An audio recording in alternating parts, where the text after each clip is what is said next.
The sword would not depart from the house of David because of what he did to Bathsheba and Uriah. Amnon violated his sister Tamar, and Absalom his brother conspired against Amnon and had him killed. So Absalom fled and went to Geshur, and was there 3 years. And the spirit of the king David ceased to go out to Absalom, though he was comforted concerning Amnon, seeing he was dead. Of the books called Shamuel the second, chapter 14. Now Joab the son of Zeruiah perceived that the king's heart was toward Absalom, and Joab sent to Tekoa, and fetched thence a wise woman, and said to her, I pray thee, feign thyself to be a mourner, and put on mourning apparel, I pray thee, and anoint not thyself with oil, but be as a woman that hath a long time mourned for the dead. And go in to the king, and speak on this manner to him. So Joab put the words in her mouth. And when the Tekoath woman spoke to the king, she fell on her face to the ground, and did obeisance, and said, Help, O king! And the king said to her, What aileth thee? And she answered, Of a truth I am a widow, and my husband is dead.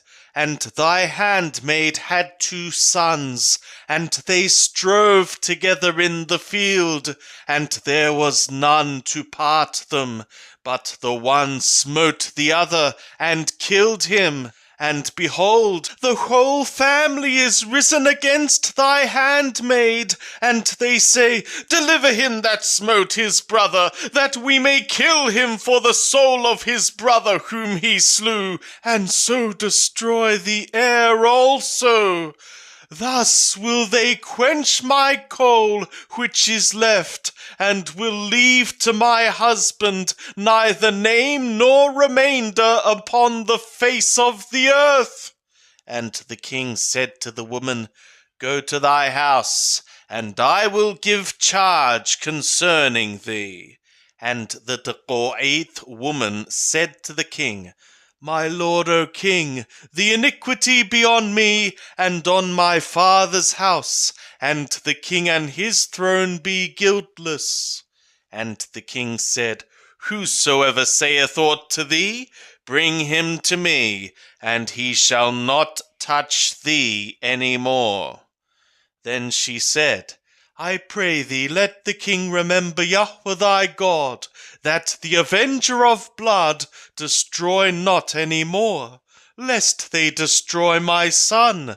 And he said, As Yahweh liveth, there shall not one hair of thy son fall to the earth. Then the woman said, Let thy handmaid, I pray thee, speak a word to my lord the king. And he said, Say on. And the woman said, For what reason then hast thou devised such a thing against the people of God? For in speaking this word, the king is as one that is culpable, in that the king doth not fetch home again his banished one. For we must needs die, and are as water spilt on the ground, which cannot be gathered up again. Neither doth God take away a soul, but deviseth means, that he that is banished be not an outcast from him. Now therefore, seeing that I am come to speak this word to my lord the king, it is because the people have made me afraid, and thy handmaid said, I will now speak to the king. It may be that the king will perform the request of his servant. For the king will hear to deliver his servant out of the hand of the man that would destroy me and my son together out of the inheritance of God. Then thy handmaid said, Let, I pray thee, the word of my lord the king be comfortable. For as the God's messenger, so is my lord the king, to discern good and bad, and Yahweh thy God be with thee. Then the king answered and said to the woman, Hide not from me, I pray thee, aught that I shall ask of thee. And the woman said, Let my lord the king now speak. And the king said, Is the hand of Joab with thee in all this? And the woman answered and said, As thy soul liveth, my lord the king, none can turn to the right hand or to the left from aught that my lord the king hath spoken. For thy servant Joab, he bade me, and he put all these words in the mouth of thy handmaid.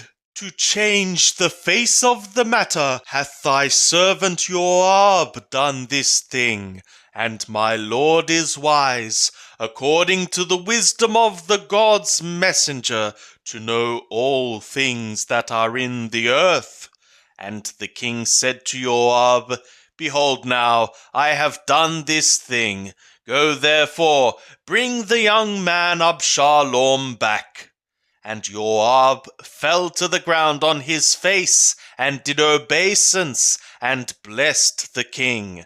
And Joab said, Today thy servant knoweth that I have found favour in thy sight, my lord, O king, in that the king hath performed the request of his servant. So Joab arose and went to Geshur, and brought Absalom to Jerusalem.